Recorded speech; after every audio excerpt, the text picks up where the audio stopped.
Hi everyone, कैसे हैं आप लोग। मैं हूं श्रेया और एक बार फिर आप सभी का जॉब ग्रिड आईएएस पर स्वागत है। चलिए आज देखेंगे एक नई बर्निंग इश्यूज के बारे में और टॉपिक को समझने की कोशिश करें। उससे पहले हम देखेंगे कि कौन सा वो टॉपिक है जिसे अब हम डिस्कस करने वाले हैं। यस गाइस, आज हम बात करने वाले हैं नोमैडिक एलिफेंट 2025 के बारे में। आपको इस नाम से लग रहा होगा कि मैं किसी एनिमल के बारे में बहुत डेप्थ में बताने वाली हूँ, लेकिन ध्यान रखिएगा यहाँ नीचे मैंने कुछ और भी लिखा हुआ है, उस पर नजर डाल लीजिएगा। Indo Mongolian joint military exercise के बारे में आज हम डिस्कस करेंगे। जानते हो इस एक्सरसाइज के बारे में कुछ कुछ ध्यान रखिएगा। ये वो एक्सरसाइज है जिसके अभी 17th प्रोडक्ट को इनिशिएट किया जा रहा है, 17th सेरेमनी को ऑर्गेनाइज किया जाना है, जिसके लिए अभी हाल ही में क्या हुआ है, एक पूरी टीम प्रॉपर आगे बढ़ गई है। यानी कि उस एक्सरसाइज के लिए भारत की तरफ से और मंगोलिया की तरफ से उसे भेज दिया गया है। चलिए अब समझेंगे कि ये नोमैडिक एलिफेंट एक्सरसाइज है क्या और 2025 में किस तरह से आयोजित किया जाएगा।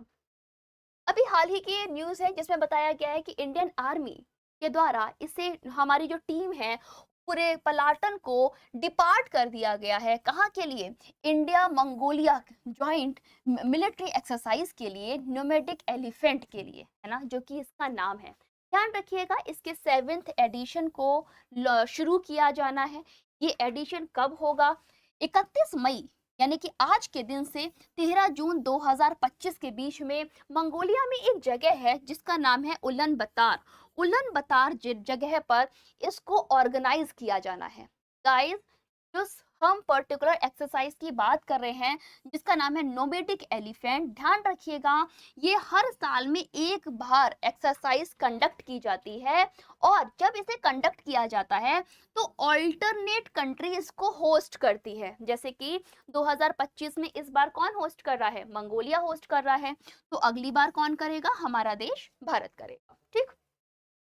जो लास्ट एडिशन था वो किसके द्वारा एक्सरसाइज की गई थी? ध्यान रखिएगा उसको होस्ट करने का काम हम लोगों ने किया था। इंडिया में हुआ था। इंडिया में मेघालय में यानी कि नॉर्थ ईस्ट में जुलाई 2024 में इस एक्सरसाइज को ऑर्गेनाइज कराया गया था। मेघालय की एक जगह है जिसका नाम है उमरोई। उमरोई जिला बहुत बहुत बहुत इंपॉर्टेंट है, बहुत फेमस है। उमरोई में इसको शुरू किया गया था। ठीक है। जहां पर लगभग इंडिया की तरफ से 45 personal will be represent mainly by the troop of from battalion. Arunachal Pradesh की जो लोग हैं या फिर अरुणाचल प्रदेश की जो रीजनल सेना है उस बटालियन को, उस स्क्वाड को कौन प्रेजेंट करने वाला है? ध्यान रखिएगा 45 पर्सनल पीपल हैं, आर्मी है जो कि इसको प्रेजेंट करेगी। साथ में मंगोलियन आर्म फोर्स की तरफ से भी लोग आए हैं, कॉन्टिनेंट्स आए हैं, जो क्या करेंगे? अपनी स्ट्रेंथ को शो करेंगे सिमिलर टू अरुणाचल स्क्वाड, है ना। और इनकी कितनी रिप्रेजेंटेशंस है? ध्यान रखें 150 स्पेशल फोर्स यूनिट है जो कि यहाँ पर आई है। और इसको ऑर्गेनाइज करने वाले हैं हम लोग आज से 13 जून तक, यानी कि प्रॉपर 14 दिन तक ये एक्सरसाइज चलेगी। अच्छा, कोई आपसे पूछ ले कि इस एक्सरसाइज का एम क्या है, तो ध्यान रखिएगा दोनों देशों की जो फोर्स है उनके बीच में इन पर एबिलिटी को बढ़ाना, साथ में एम्प्लॉय ज्वाइंट टास्क फोर्स को सेमी कन्वेंशनल ऑपरेशन के लिए तैयार करना, सेमी अर्बन ऑपरेशंस के लिए तैयार करना और माउंटेनियस एक्टिविटीज के लिए तैयार करना। यूनाइटेड नेशन, जो कि यूनाइटेड नेशन के लिए मैंडेट है, कि अंडर मैंडेट है, तो उन सभी पैरामीटर्स के लिए तैयार करने के उद्देश्य से अरुणाचल प्रदेश की तरफ से सेना और मंगोलिया की तरफ से सेना, यानी कि नॉर्थ ईस्ट की टीम फोर्स और मंगोलिया की टीम दोनों आपस में ज्वाइंट मिलिट्री एक्सरसाइज को करने वाले हैं। अब सुनो जरा, जितनी बातें मैंने आपको बताई सबके लिए शॉर्ट में मैंने बता दिया। यहाँ पर न्यूज में क्यों था अभी मैंने आपको बताया कि भारतीय सेना की टुकड़ी इसमें भाग ले रही है, मंगोलिया की टुकड़ी इसमें भाग ले रही है। किसके लिए?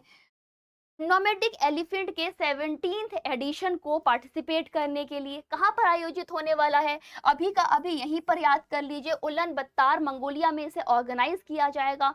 कब ऑर्गेनाइज किया जाएगा? 31 मई से 13 मई के बीच में ऑर्गेनाइज किया जाएगा। कहां ऑर्गेनाइज किया जाएगा? मंगोलिया के उलन बत्तार में किया जाएगा। 24 में कहाँ ऑर्गेनाइज किया गया था? इंडिया में ऑर्गेनाइज किया गया था। इंडिया में कहाँ ऑर्गेनाइज किया गया था? तो ध्यान रखिएगा उमरोई में किया गया था। कहाँ है उमरोई? तो ध्यान रखिएगा मेघालय में है उमरोई, है ना? तो ये सब चीजें आपको ऐसे याद रखनी है। फिर अब आपको ध्यान रखना है कि ये एक्सरसाइज किसके बीच में हो रही है? दोनों मिलिट्रीज के बीच में कॉपरेशन को ग्रो करने के लिए ज्वाइंट मिलिट्री एक्सरसाइज को किया जा रहा है।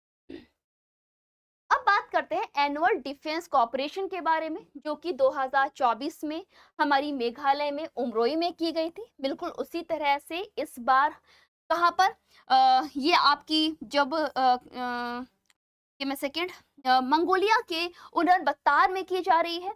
क्या शो कर रहा है? तो ध्यान रखिएगा ये एक प्लेटफॉर्म देने का काम करता है ट्रेनर्स को, फोर्सेस को, किसके लिए? कॉम्बैट ट्रेनिंग के लिए और ऑपरेशनल कोऑर्डिनेशंस के लिए। क्लियर? अब हम बात करते हैं इंडियन रिप्रेजेंटेशंस के बारे में। देखो इंडियन रिप्रेजेंटेशंस क्या है? सबसे पहली चीज, Indian contingent includes 45 personnel primarily from Arunachal Pradesh Scouts. जो अरुणाचल प्रदेश का स्कॉट है, सेना है, उसके 45 लोगों की टीम, टुकड़ी इसमें भाग लेने वाली है। कहां पर? ये वो टुकड़ी है जो कि हिल एरिया में, माउंटेनियस एरिया के फोर्स के लिए स्पेशलिटी रखती है। उस पर्टिकुलर एल्टीट्यूड में किसी भी एक्सरसाइज करने के लिए कंप्लीटली रेडी रहती है। तो उनको और कहना चाहिए एम्फेसाइज करने के लिए, बहुत ज्यादा कम्युनिकेबल बनाने के लिए दो कंट्रीज के बीच में इस पर्टिकुलर एक्सरसाइज को किया जाना है। चलिए अब बात करते हैं मंगोलियन पार्टिसिपेशन की तरफ। अगर हम मंगोलिया की बात करें तो मंगोलिया की तरफ से विशेष बलों के लिए सैनिक जो भाग ले रहे हैं वो हैं 150 सैनिक। वहीं पर ये क्या शो करते हैं? तो ध्यान रखिएगा, this reflect their personal commitment and cooperation. जो 150 लोगों की जो सेना फोर्स इस पर्टिकुलर कहना चाहिए एक्सरसाइज में पार्टिसिपेट करने वाली है, ये अपने कमिटमेंट एंड कॉपरेशन को शो कर रही है। इससे क्या होगा? इससे हमारे देश के बीच में, रीजन्स की फोर्स के बीच में ऑपरेशन सिनर्जी तो बढ़ेगा ही बढ़ेगा, साथ में दोनों कहना चाहिए टुकड़ियों के बीच में अंडरस्टैंडिंग भी बढ़ेगी। चलिए अब बात कर लेते हैं कि इस एक्सरसाइज का ऑब्जेक्टिव है क्या। देखो इस एक्सरसाइज का ऑब्जेक्टिव ये है कि हम अपनी फोर्स को इस तरह से रेडी करें जो कि यूनाइटेड नेशंस की तरफ से हमें एक मैंडेट किया जाता है, to enhance interoperability under the United Nation mandate, है ना। यूनाइटेड नेशन के जो पैरामीटर्स हैं उसके हिसाब से अपनी सेना को तैयार करना। मेन फोर्स क्या है कि हम अपने सेमी कॉन्वेंशनल, सेमी अर्बन और माउंटेनियस फील्ड के लिए फोर्स को तैयार करें जो कि उस पर्टिकुलर फील्ड पर लड़ने के लिए कैपेबल हो। दूसरा उद्देश्य क्या है कि हमें कमिट करना है पीस कीपिंग को नेशनल प्लेटफॉर्म पर और ग्लोबल प्लेटफॉर्म पर, और रीजनल सिक्योरिटी को। इसके उद्देश्य के साथ में भारत और मंगोलिया मिलकर इस मिलिट्री एक्सरसाइज को करने वाले। चलिए अब बात कर लेते हैं टैक्टिकल ट्रेनिंग स्कोप के बारे में। क्या है टैक्टिकल ट्रेनिंग स्कोप? ध्यान रखिएगा, जिसको हम लोग फील्ड ट्रेनिंग एक्सरसाइज के नाम से भी जानते हैं। यहाँ पे क्या होता है, पूरा एक टुकड़ी, प्लाटून मिलकर एक्सरसाइज करने का काम करते हैं, एक्सरसाइज को ऑर्गेनाइज करते हैं। ट्रेनिंग मॉड्यूल क्या क्या है? तो ध्यान रखिएगा, इसमें हम लोग एक ट्रेनिंग करते हैं पेशेंस की, है ना, एंड्योरेंस की ट्रेनिंग की जाती है फोर्स के लिए, मिलिट्री के लिए। साथ में रिफ्लेक्स शूटिंग सिखाई जाती है, रूम इंटरवेंशन टेक्निक्स को सिखाया जाता है कि किस तरह से हम लोग रूम में अपने इंटरवेंशन के टेक्निक का इस्तेमाल कर सकते हैं, किस तरह से इंटरेक्शन कर सकते हैं। शॉर्ट टीम या फिर स्मॉल टीम टैक्टिक्स को सिखाया जाता है, किस तरह से स्मॉल टीम आपस में साथ मिलकर कोलैबोरेट होकर काम कर सकती है। Rock craft and mountain welfare को सिखाया जाता है, यानी कि जो हमारा माउंटेनिक रीजन है जहां पर हर पर्टिकुलर फोर्स, हर पर्टिकुलर पीपल फाइट नहीं कर सकता, एक्सरसाइज नहीं कर सकता, ऐसे रीजन के लोग जो कि खुद पहाड़ी क्षेत्र में रहते हैं, पहाड़ी इलाकों में रहने के लिए, लड़ने के लिए कैपेबल होते हैं, उनको समय, आगे के समय के लिए तैयार किया जाता है। अब हम बात कर लेते हैं साइबर वारफेयर इंटीग्रेशन के बारे में। ये पहली बार जो हमारा कहना चाहिए एक्सरसाइज है कब इसको इनिशिएट किया गया, कब ऐड किया गया, तो ध्यान रखिएगा cyber warfare components integrated for first time, ये पहली बार आपके इंटीग्रेटेड किए गए थे। इसका एम क्या था, ध्यान रखिएगा, इसका एम था शोल्डर्स को साइबर थ्रेट डिटेक्शन से बचाना, मैनेजमेंट देना और उनको रिस्पॉन्स करना।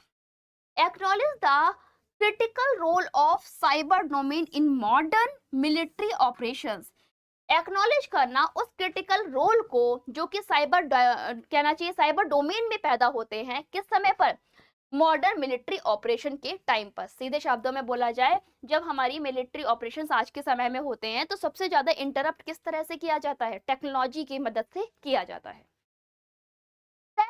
स्ट्रेटेजिक पार्टनरशिप पर नजर डाल लेते हैं। देखो, जो ये एक्सरसाइज है किस बात का सिग्नेचर है, ये सिंबलाइज करता है मंगोलिया और इंडिया के कॉपरेशन को, सहयोग को, साथ में a joint commitment regional piece and stability.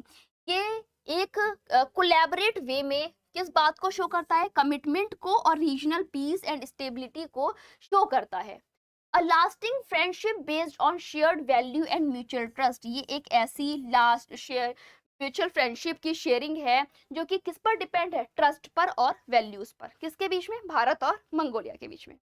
Okay guys, ये था पूरा टॉपिक, आई होप आपको अच्छा लगा होगा। नेमेटिक एलिफेंट 2025 के बारे में आप क्या एडिशनल नॉलेज रखते हैं उसे कमेंट बॉक्स में लिखिएगा ही लिखिएगा। साथ में अगर आपने हमारी एप्लीकेशन को डाउनलोड नहीं किया है तो कर लीजिए, क्योंकि जॉब ग्रेड आपको लाइव एंड रिकॉर्डेड क्लासेस देता है, मॉक टेस्ट देता है, career guidance, notes, e books and practice content भी प्रोवाइड करता है। करेंटली यहाँ पर ओरिएंटेशन क्लासेस आप लोगों की शुरू हो चुकी है, पेड क्लासेस भी आपकी शुरू हो चुकी हैं, अलग अलग बैचेस आपको प्रोवाइड किए जा रहे हैं। अपने रिक्वायरमेंट के हिसाब से बैच को चूज कर सकते हैं, उसमें आप इनरोल हो सकते हैं, जिससे कि तैयारी को बेहतर बनाया जा सके और आप अपनी पढ़ाई को कंटिन्यूअस स्टार्ट कर पाओ।